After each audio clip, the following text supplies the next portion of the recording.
Good morning everyone. We're at this is a Renault Traffic, let's see. It's a DCI 15 and this is the 2 litre engine. It's my friend's van, works van, so his problem is the vehicle will not start. I've got a little auto scan tool on this, so if you see starting, the thing will crank over. Listen to this. It still won't start and prohibited. And you actually get an RPM reading and you get a reading for real pressure, so they seem to be okay. But what I did notice on Renault's, usually the little immobiliser button starts off red, then it goes out and you turn the key or flashes if there's a problem. But you see this one's not even illuminating, so to me the immobiliser's not even talking to it. So I'm going to see if I can talk the immobiliser on this thing. So I jumped onto the, sorry, we'll shut that door. I jumped onto the scan tool, I jumped onto the Veris, so you can see when I crank it over, you're getting an RPM reading. But the funny thing is, I don't think I'm building up real pressure anymore, let's see. No, well the real pressure was working. So I don't know if that's to do with the immobiliser or no, but see that up here, computer supply volts. 3.03. That's not right, that's far too low. And sensor supply voltage 3.63. So I don't know if whether the immobiliser's cutting the voltage to this or not, but oh boy, but I'm getting a reading when you crank over it. I'm getting a reading for the airflow meter. You can see that there. It says injector coding use yes, and then you go to the other side, injector coding activation no. Difficult one, but as I say, still not getting that wee light on in the middle of the dashboard, and indeed I can't speak to the dashboard on this thing. When I go into the scan tool here, I'll show you the data. No, the data, the codes, dump valve, brake signal, black preheating unit diagnostic connection. Oh dear. I'll clear the codes.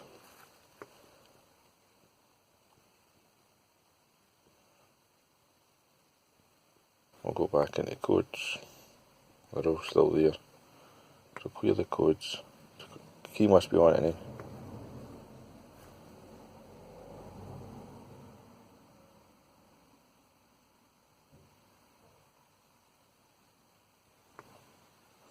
I'll not even clear them.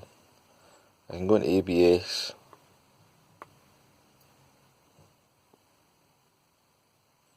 You can see I'm chatting to that thing there. It's flashing data.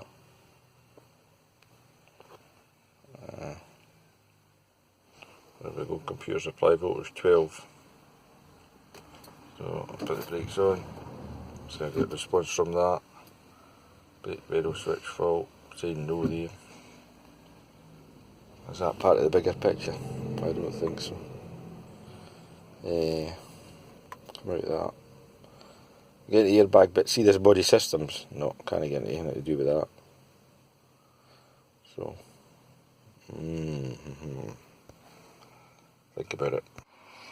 So, back putting the pieces of this puzzle together. So, what I decided, I went into the Snap-on and looked to see that the central locking's not working on this. Neither, as I said, is a mobiliser working on this, but the windows work fine. So you can see that's okay. So I went into the Snap-on tool and I looked up multifunction control module. So alarm, central locking, hazard warning lights. So I tried the hazard warning lights down here, and indeed they do not work.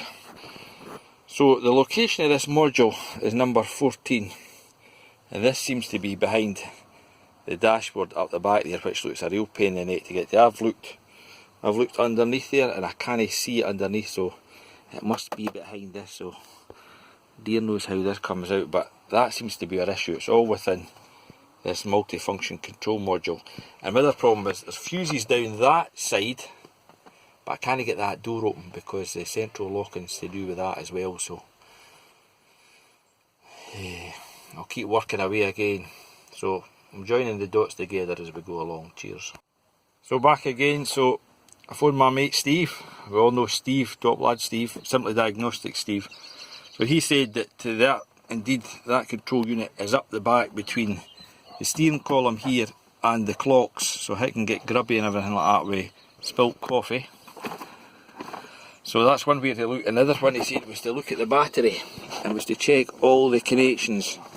So you can see that these are all good actually. So I checked all these. They're all fine over these fuses. And even that one there, you can see I've got a connection there, and I tried the other side. There's a connection there as well. So these are fine. So I can't get access to that fuse box as I said at the door. So I think we're going up after that. He says it's better to pull the clocks here to get in about this thing. Oh, this is so difficult, this thing to work on. Once again, Steve the man is spot on. Look at the state of this. Try and hold that there. If we get in there, look at the water. That must be tea. Must be putting tea in the dashboard and then it's spilling and going down the back of that control module. Oh boy, that's nasty. Proof's in the pudding. I fiddled about in the back there with the multi-plug connection.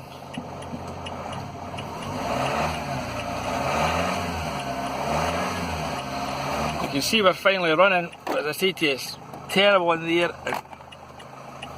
This away down there is wet, so it must be that multi-plugged down the back there. It gets soaking wet, as Steve said. So the thing's going in now, but I think it needs taken out and cleaned. You can now see that this is working as well. The hazards. So anyway, I better go. I need to pick my son up for school. Cheers. So there you go, after fiddling about with the connections at the back there, underneath the dash, you see the immobiliser's light's now working. So it should come on, steady, then go off, so it should start now. So there you go.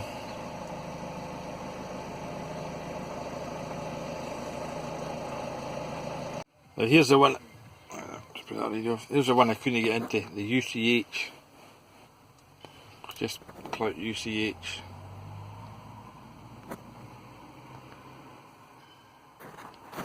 We can go read codes.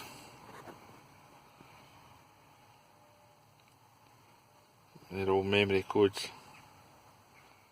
That would probably just be incorrect instrument panel configuration. Don't know what that means, but we'll try and erase them. See if they come back. Yes. Go back and read them again. No faults detected. So we can get into that. And the other thing was wanting to go into injection, see if that starting thing, but it said it was prohibited. We'll read codes, should be clear. Okay, we'll go into live data.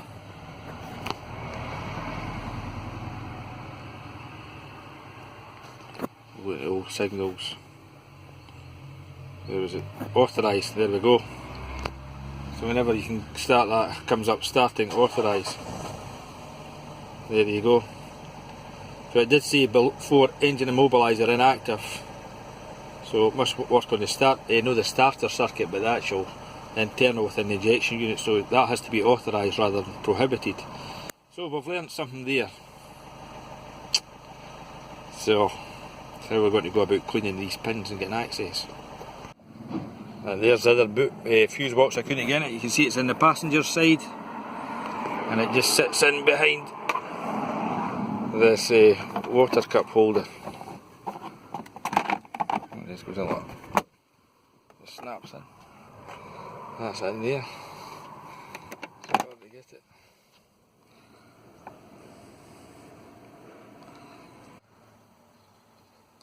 There we go, that's what the light should do. So when I go and put the key in the ignition, that's ignition on, the light should go steady, then go out, and now it can be started. Obviously I wasn't getting that. It's the same again when you remove the light, remove the key, And after, I don't know, 20 seconds, the light should start flashing again. There you go, see the mobiliser is now active.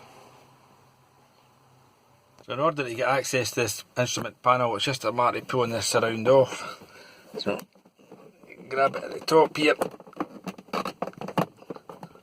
And just give it a wiggle down the bottom. It came up. Oh dear, easier said than done. There we go.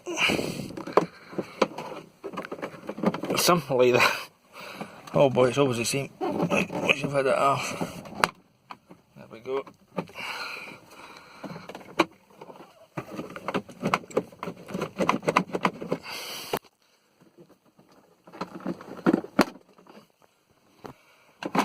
There it comes out. Wow! So we've got a few clips. So a clip there, one at the back, one there at the side, one at the bottom, another, so it's 4 clips. They're around to remove the surround. And you want to go in this down in there, put a screwdriver and just wiggle about. That usually makes a connection. I'm wondering how you get the rest of this off to get into there.